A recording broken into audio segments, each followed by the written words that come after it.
Hello, everyone. Welcome to another episode of Post in Black. My name is David Hunter Jr., and I am excited to have you with us on Post in Black as we celebrate Black excellence behind the lens. Today's episode is a very special episode as we are very happy to welcome none other than Eric Johnson. Eric Johnson is the SVP, the Senior Vice President of Engagement and Sound at Trailblazer Studios in North Carolina. He has grown Trailblazer Sound from a local shop to industry player, and he strives to position Trailblazer Studios and North Carolina as a major production hub for content creators all across the world. Eric, thank you so much for joining us today. Thanks for having me, man. You're on today. I'm gonna have to step up my game. Oh no, professional host.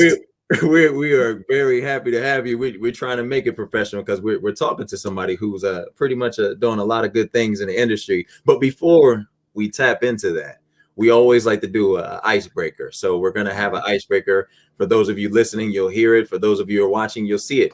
Have you ever won a contest? It could be any type of contest, eating contest, sports, anything. I have to say no, nothing, really? Not very much a winner in those categories. Oh, I've entered a ton of them, but yeah, no. You know what? I'm going to say you probably have done this though. Have you ever tried to, beat yourself to the microwave and stop it before it beeps? Have you ever done something like that? Yeah. Actually, I did it this morning. I'm pretty proud of myself. With 15 seconds left, came upstairs to turn something on my computer and got downstairs with a second left. So, I ran track back in the day. So, always trying to perfect my times. Yes, sir. I still got it. Yeah, you still got. Now you ran track. I ran track. We're going to get into Post in Black, but you ran track. Okay. What was you look like a 200 or 400 meter guy. Now I know you're a real track runner because that's exactly what I ran. I can see you now. Yes, sir. What was your race? Yeah, so it was the 400 meters for about a year, and then that would have been 7th grade. Yeah. And every year, man, folks started getting faster and faster, so I had to add another lap. So I started doing the 800, and that was my jam. Most of the folks got tired about 1.5 ways around the track, so I was able to do pretty good with that one. Yes, and enjoyed training for that and doing more distance running, and that actually became a really meditative situation, and really, I wouldn't say saved my life, but it filled some gaps during my teenage years. So I look back on that pretty fondly. That's powerful. That's powerful. No, I remember running the 800 a couple of times just to get my wind up, and I have nothing but credit because one lap was my limit. Yeah, it was my limit. But you talk about being, have that distance, a little bit more distance to help you out to be better, and that's a good segue kind of into what we're talking about with post-production and working in entertainment, because this is a marathon. This is a long sprint. Absolutely. And so we're going to start kind of at the beginning. You tell the people a little bit about yourself, where you're from and how you even got started in post-production. Sure. So technically was born in California in San Bernardino, but my parents got divorced, and my mom and I moved to Winston-Salem, North Carolina when I was a year old, and have been in North Carolina ever since. Wow. So that's where I'm from. And how I got my start, and I really appreciate the opportunity to be talking with you today, because over the last few days I've been reflecting, just kind of preparing for this, and it's caused me to think about some things and really appreciate some things that I guess I had taken for granted more so recently. Wow. But you ask, how I got started, and I would say ultimately I've been preparing for this my whole life without really knowing that. And I would give 99.9% of that credit to my mother, who raised me, again, as a single mother, divorced. She was a nurse. She worked third shift, and she put so much effort into just making sure I had what I needed. And she raised me on a philosophy from our faith community that says, regard man as a mine rich in gems of inestimable value. So she saw in me unlimited potential, and rather than try to make me one thing or another, she tried to mine that gem out of me and see what it was. And music is how I got my start. I can remember being probably 5 or 6 years old that she bought me this little keyboard. And from that point, for the rest of my life, there's always been a keyboard nearby, and I would sit, in front of the television. Mm-hmm. And it was, they don't make these anymore, but it was a little red keyboard with clear plastic keys. Yeah. And you would slide in there a sheet that had color-coded notes, so you could pick out a melody that way. But what I would do is I'd take that sheet out and I'd be watching television, and a commercial would come on or a theme song for a television show, and I would figure that out by ear. And then over the years, the keyboard got bigger and bigger. Yeah. And I remember when I was 16. 16, she bought me my first synthesizer. I actually went to an Earth, Wind and Fire concert and was just mesmerized by the keyboard player. And, kind of a light bulb went on there. And I wouldn't say that was the beginning of my music career, but that was definitely a next major chapter. Yeah, no, that's powerful. First of all, I can only imagine what an Earth, Wind and Fire concert was. Yeah. And seeing that and hearing that. And then that's a special thing. We've done these interviews a lot, but there's always something unique to the individual, and hearing that and saying, oh, I have this little this toy, but I'm going to take out what it's used for, and I'm going to make my own and come up with that, having that ear to play. That's really special. Now you're around 16, you have the concert experience, the pianos, keyboards get bigger. You knew right then that you were going to go to college to pursue music? Oh, no. And Okay. that's why I'm so thankful that this podcast and show exists. I didn't know. To me, then music meant being in a band, Okay. or being a music teacher. Those are the only options. And, it was pretty close to home, wanted to stick close to home. So didn't see any of those as an option. And backing back to the 6-year-old me, and I'm not sure why I did this, but again, it's one of those things that it, was sort of innate. I had and some of your younger viewers, listeners are going to need to pull up Google while we do this thing, because I'll be referring to some things that they're going to say, what? Yeah, but I had a little cassette recorder, cassette tape recorder. And, you put your cheap cassette in there and hit record and play. And for some reason, I was possessed to, I would watch like my favorite television shows, and I would record the television show and then listen to it back. And back then, again, you young people, you had to wait for the show to come on, and the next episode came on next Sunday, and you had to wait till next Sunday. You couldn't Google, pull it up on YouTube or, replay it on Netflix. But all that week I would listen to the show. And so all there was to do was to focus on the sound. I didn't know what sound design was or audio post, but, at that young age, I was preparing myself to listen.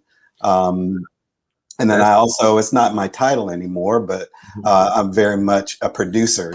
Producer sums up kind of everything I do. And I remember at a young age, again, back to my mom, one of the first, non-kiddie music albums I had. She woke me up one morning on the way to, I guess it would have been first grade. She had bought me a Jackson 5 album, and that blew my mind. And so I grew up listening to Jackson 5, and then Michael decided to go solo at some point. And I remember getting that album. I can't remember which one it was. But anyway, Michael was singing backgrounds and harmonies. And I was like, Mom, he's one guy. How's he doing that? So I was already picking up on, recording tricks and that sort of thing, and listening. And so again, you never know. And as you say, life's, a marathon. You don't know what you're preparing for along the way. But so fast forward back to the time I'm 16, I get that synthesizer. I ended up, one of my friends who I ran track with, actually, Jerry Oakes, bad brother, great bass player. He came from a long line of Oaks, and his brothers were like the fastest runners in Winston-Salem. So I grew up trying to keep up with them. But he also was a bass player, and we got to talking about music. He said, well, I'm in this band. Why don't you come, try out? And, I was the only 16-year-old brother with a synthesizer. So that wasn't much of an audition. I was able to kind of walk in and make that happen. But So, you know, that involved playing in clubs and bars, places I shouldn't have been as a 16, 17-year-old. Yeah. But, you know, what that led me to, again, I saw that I always knew I was going to college. That was Yeah. something I didn't know for what necessarily. But I knew playing in a band for the rest of my life wasn't going to be the ticket. But what that band did do is one summer we went into a recording studio to record a demo. And that was another one of those moments where, you know, I was kind of behind the scenes and, you know, back then we're talking tape, you know, real tape and that sort of thing. But, you know, was again mesmerized by the recording process. And so that seed was planted. But came here to Raleigh, North Carolina to go to NC State University because what I had come up with a combination of a family friend who was a mentor and watching the Brady Bunch, and the dad was an architect. I thought, okay, architecture is creative, it's safe, you know. So I came to School of Design here to study architecture, and got involved in that. I remember missing a test I was supposed to take, an entrance exam. Because on the way to the exam, there was a band playing in the Black Cultural Center, and I sort of wandered in there. And about 3 hours later, you know, the test had passed. So I, you know, music was just always calling to me. It was always there. Yeah, and it's what I did on the weekend. You know, some of my friends would go home for the weekend. I would walk, and now I sound like an old man telling, you know, dad stories. I would literally walk a mile and a half from campus because I didn't have a car to the closest music store. And I'd spend a couple hours in there just playing with keyboards and talking to the owners and, you know, learning about, you know, the newest technology. So that's what I, you know. You're touching on so many points, and it's great. I mean, even from the standpoint of recording, you know, the show and watching it during the week, you know, I can relate to that personally. I used to tape. People don't know, but I came into the industry primarily in front of the camera, and so I came into it watching Comic View. And I would videotape Comic View on Friday nights, you know, BET, and would watch all the comedians. And that's how I started doing voiceovers. I would try to mimic my voice like them and do these things. And it was just something that I would do, and it was natural to me. But like you said, you just had to wait until that time. But then you're talking about one thing where you met somebody, the Oaks brother, the baddest bass player, your mom giving you the records. And one thing that's touching on that for me is exposure. You were exposed to a lot of different avenues at an early age that kind of gave you that idea. And then you were able to see whether it was the musician Michael Jackson or the Jackson 5 or, you know, Earth, Wind and Fire. You were able to see people in those positions who were singing and doing that.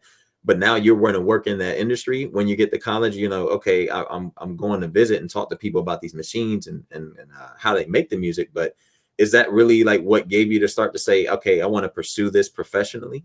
Not yet, David. Okay, yeah, Almost. there's so much there. It's rich. Yeah, Like, no. I mean, in hindsight, absolutely. But you know, freshman year, had no idea. I remember coming home, I guess for Christmas break after my freshman year, and I just wasn't feeling it.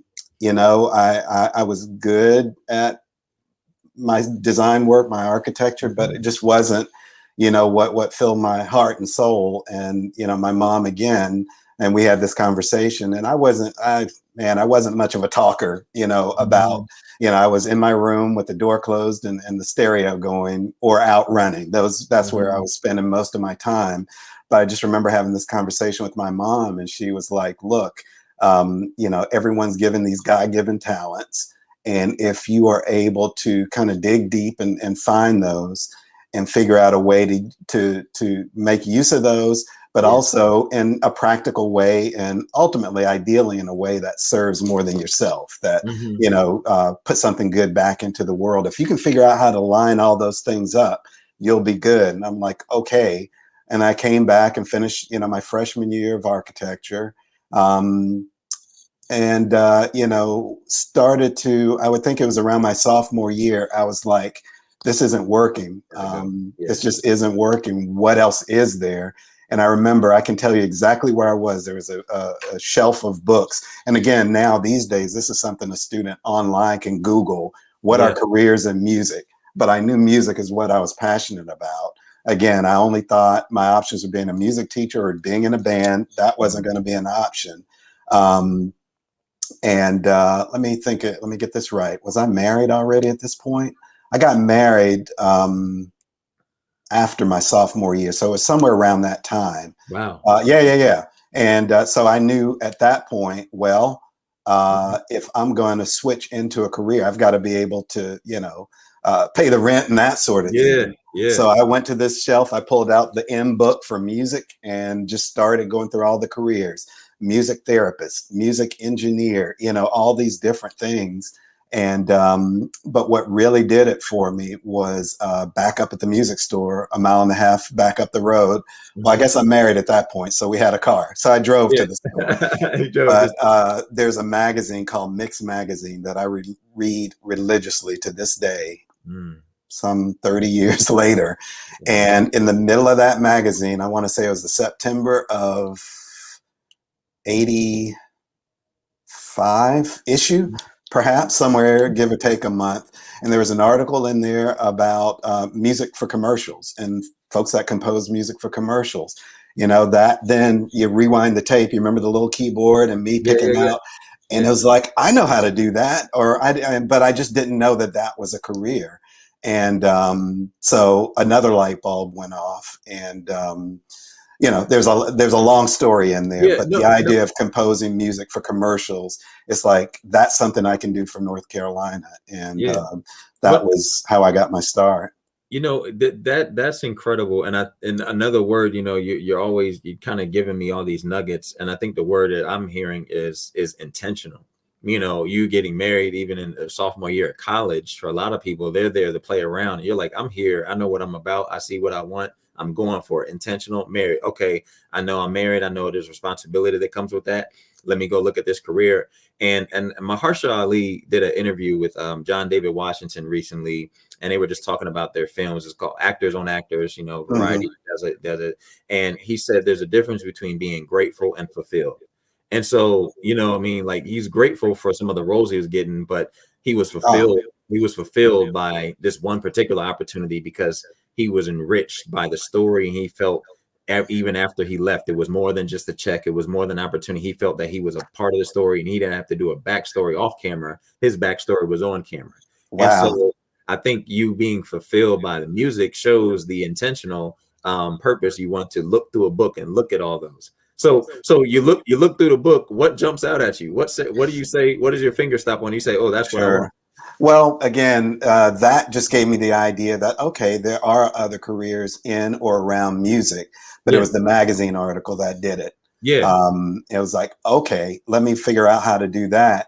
And at that time, again, back to some contacts within my faith community, my in-laws had just helped some folks. They were living in Costa Rica at that time. They were from New Jersey, but had gone there to do some like mission work, and they were retired. And there was an international music conference there. And there's a gentleman who I consider a mentor. I've literally been in his presence twice in my life.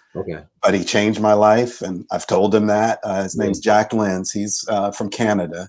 And at the time, he was composing, he still to this day does, but he was doing like music for Coke commercials, and he did music for, I think it was the '96 Olympics, and that sort of thing. And so I remember calling him and just having him tell me about a day in his life, and confirming that, this is something you can do. But I think also around that time, I was thinking I wanted to be a music producer. And Quincy Jones was my idol. Haven't met him yet. I better get to it, but it'll happen. But again, growing up listening to all his music and appreciating, everything he did, both musically, but all the other tasks involved in producing, getting the right people together, getting the funding together, or getting the right deal made, that sort of thing. So I really idolized him for that. And so I thought I was going to be that kind of producer. So there was no recording school back then, really. So I stumbled around the campus. I was like, what kind of degree can I put together to teach me this? And it wasn't to be found. And again, I'm here in what they call the Research Triangle of North Carolina. So we've got the University of North Carolina, we've got Duke University, we've got Shaw University, St. Augustine's, North Carolina Central. None of those programs had a recording program. So luckily I found an ad in the paper for a recording class at a studio about half hour from here. So I signed up, and that was my exposure to recording technology.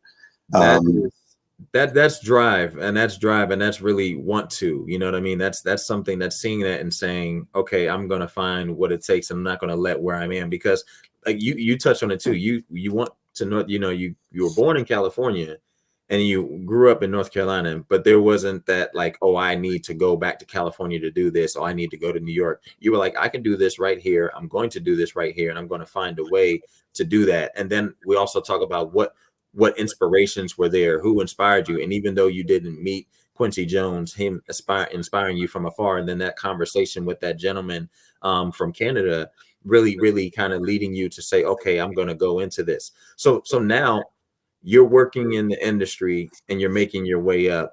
What is that like, and how has it changed from when you first started to where you are now? Because you don't become senior vice president of your profession, of your standard, without actually putting in the work and the time. Yeah, and I'll fast forward because we could talk all day. Yeah. So in those early days after I finished that recording course, I'd done some work with artists, and very long story short, decided, you know what, I'm not going to do that because the pay was not consistent. At this point now, I have a kid, our first kid, so I've got to now I got to pay for the house, the lights, and diapers. So I quickly pivoted back to the idea of doing music for commercials. And around here, there were a lot of corporate world headquarters. And at the time, all of them had video production units in-house. And so I ended up doing music and ultimately sound and mixing for a lot of those projects. Wow. And so I did that for 17 years. And that helped me perfect my ability. I did this all under my own business. And then in early 2000s, again, just being in the right place at the right time, was doing some work with Trailblazer Studios, where I now am and have been for 18 years. And I was doing contract work, and the CEO, Tom Waring, and I just really connected.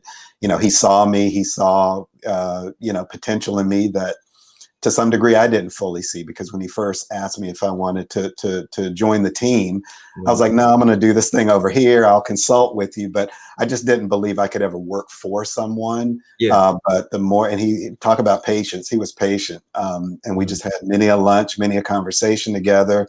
And thankfully, in consulting with my wife, she helped me just really list out what are the pros and the cons. And there are more pros in the pro column than cons in the con column. And I did have this vision of being involved in more than just music, but the opportunity to be involved in television and film. And this was one of those once in a lifetime opportunities, especially here in North Carolina, where there's not a studio like Trailblazer on every corner. So again, just I don't want to say luck, because there's a higher power that steers you if you can just listen to that. And so just really happened to follow that call, and couldn't be happier, could not be happier. I think that's truly, I'd say is a blessing to have those opportunities, because a lot of people searching for 18 years, 20 years, 50 years, 75 years, 50 years, 75 years, never find it. Some get that moment for one project, but then get off of it and try to recreate that in another situation. And you have found that at Trailblazer. What is your everyday day-to-day look like? Because I know you're a busy man and you have a lot of responsibility. So what does it look like for someone in your position at Trailblazer right now? Sure. So in the early days, I was still composing and mixing, and realized I needed to get out of the chair in order to grow the department. Bring on more staff, build more rooms, more equipment, and really expand our vision, because, day one, the goal here was to be a major player, in the country, in the world, not just in North Carolina. And so that was a big reach to bring those kinds of projects here. And so part of my job, I enjoy people. I'm a people person, and anybody that knows me will say, "Yep, that's Eric." Yeah. And so thankfully, I'm able to incorporate that into my job. So I'd say 90%, if not more, of our clients are not from North Carolina, and any of the ones that I've connected with, it's based on a relationship. We met at a film festival. We met through, a mutual contact, and it's nurturing those relationships. So, pre-COVID, that meant going to, you see these badges back there. That's a lot of film festivals and conferences, and just meeting people and staying connected. And, up till last year, it meant jumping on a lot of planes and going to LA and going to New York. People would see me in LA and New York so often. They're like, well, wait a minute, do you live here? It's like, no, I'm still in North Carolina, but it's just the airport's 15 minutes down the road. So, not a problem. So it was going to a lot of those and just maintaining those, building that community really. Yeah. And over this year of COVID, which has been interesting, is through technology like this, I've been able to not only maintain those relationships, but build new relationships. I mean, that's how we met. I feel like I've known you most of my life, but we've known each other about 4 weeks now. It's crazy. So, but it's that ability to connect, and really true connection is at a deeper level than that. You waste a lot of time in person, with small talk or, superficial things. And you kind of get to the point now a little bit faster. Another thing I wanted to talk about with you, and based on all the relationships that you make, because obviously at Post in Black, one of the key words in there is Black. And through 18 years, how has it been navigating you being a people person, making relationships? Because we've heard over the course of interviews that it is difficult for Black people in this industry. It's difficult to see other Black people. It's like, is there even a knowledge of Black people? And how is it that you're in that position? You're obviously a barrier, a torch bearer. You're also breaking down some barriers as well, because some people may not expect to see you in that position when they come to Trailblazer or deal with Trailblazer. How is that? I know that's a lot of questions there, but how is it navigating that? What got me to this point, a lot of what got me here is I'm super optimistic. Any of my coworkers would say, if they asked who's the most optimistic person in the building, they'll point to me, to a fault sometimes, and naive, in my early days. So I just jumped out there and I felt like this is what I'm supposed to do. And I went out and, started making it happen. And, 98% of my clients were white. I didn't see a whole lot of me's on the way through here, but never did I see that as a barrier or as a maybe I can't do this. Again, a lot of naivete that helped propel me through. And so that's part of what I want to do now. That's why I'm so excited about, your show and podcast and some of the work you and I are going to do over the weeks, months, and years to come, along with some other folks on all sides of the race line, because there is a desire and an awareness now more than ever that we need more diversity in this industry, and especially on the post side of things. And so much of that. Oh, sorry. Yeah, I was gonna say, how do you see that changing? With obviously in your position, and what is it that we need to do? Because obviously we're highlighting people and giving an insight, not just to the technical aspect of post, but just to the individual and the relationship, building but how do you see it changing? How do you see us continuing to make progress in the industry like this? Yeah, well, I think, step one is educating people, young people and their parents that this is a career. Because, when I told, my mom and my aunt and uncle that, architecture is not working, so I'm going to drop out of school and do this music producing engineering thing, that was foreign to them. And I think that some parents still to this day, and to some of those students, and especially students of color, or let's jump ahead, folks that aren't students, some of the folks that may not even finish high school. And if they did know that this career existed, that would give them the motivation to stay in and learn the things to be involved in a career like this. And so, like, I thought music was all about either being in a band or being a music teacher. A lot of folks think film is being an actor or being a director. period. Exactly. End of story. And we've got grips, we've got, audio engineers, we've got colorists, we've got, all the folks that you featured on your show. Right. So step one is educating, folks that this exists, but also reaching out and building that community and saying, for those of us of color that are in the industry, what can we do to reach out and connect? And what can we do to help get our brothers and sisters, our white brothers and sisters, to help us out? Because we're a stronger team, with the diversity.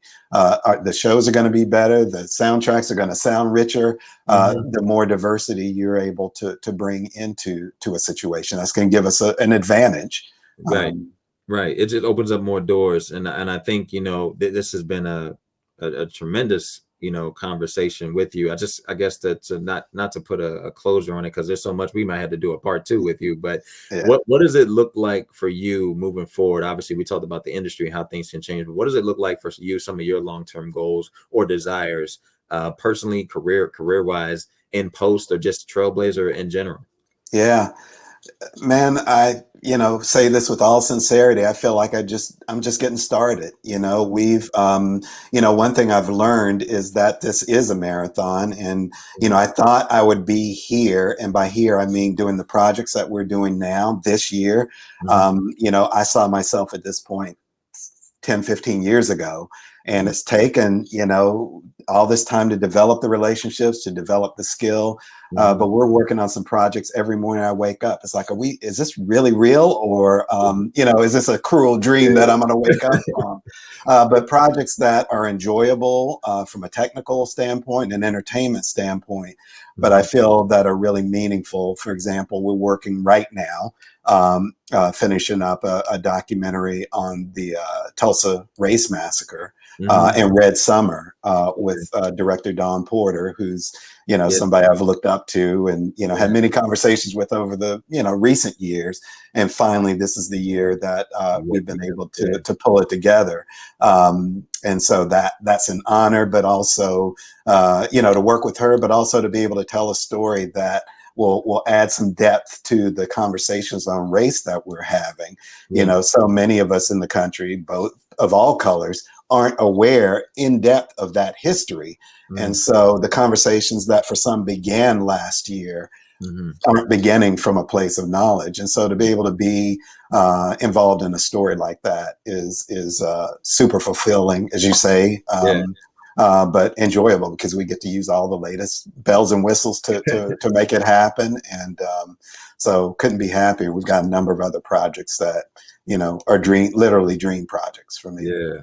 No, I mean, you said it right there. Awareness, with bringing awareness, educating folks on what we can do in the industry, and not just be an actor, not just be a director, but there's so many other opportunities for you to have a career and still work in the industry that you really love and want to pursue. So, Eric, and would do it if I didn't have to work another day for money.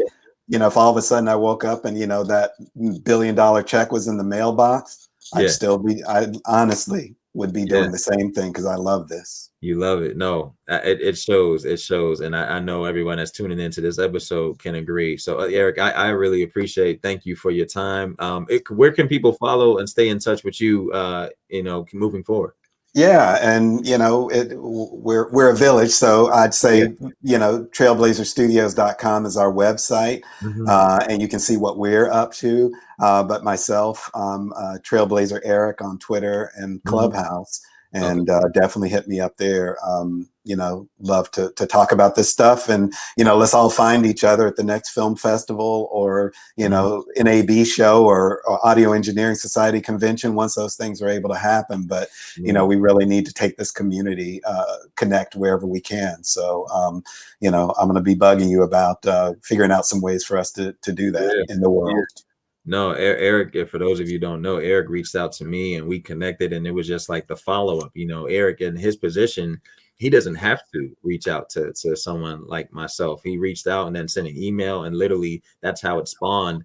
And just by relating to him or connecting with him, so many other opportunities are happening. So we're thankful for your time, Eric, and we thank you again being here. For those of you watching and listening to Post in Black, we appreciate your time for checking out the episode. Please make sure that you follow us on all of our social media channels. Make sure you're following us and subscribing to our Made for More Entertainment channel on YouTube, and stay up to date with everything that's happening with Made for More. Thank you.